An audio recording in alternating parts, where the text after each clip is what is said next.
ആന്ധ്രാപ്രദേശിന്റെ തലസ്ഥാനമായി തിരഞ്ഞെടുക്കപ്പെട്ട അമരാവതിക്ക് ഇനി സ്വന്തമായി പിൻകോഡും. ആന്ധ്രാപ്രദേശ് പുനഃസംഘടനാ നിയമ ഭേദഗതി ചെയ്താണ് അമരാവതിയെ തലസ്ഥാനമായി പ്രഖ്യാപിച്ചത്.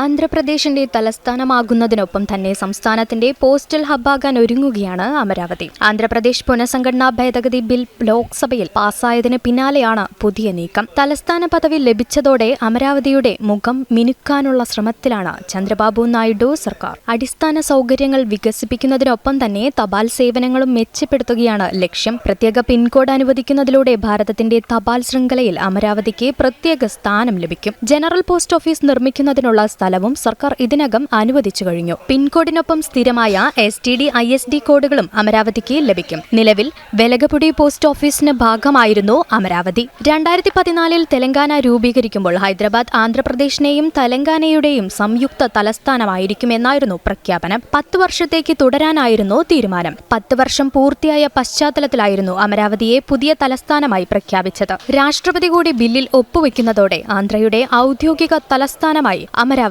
മാറും. ന്യൂസ് ഡെസ്ക് ജനം.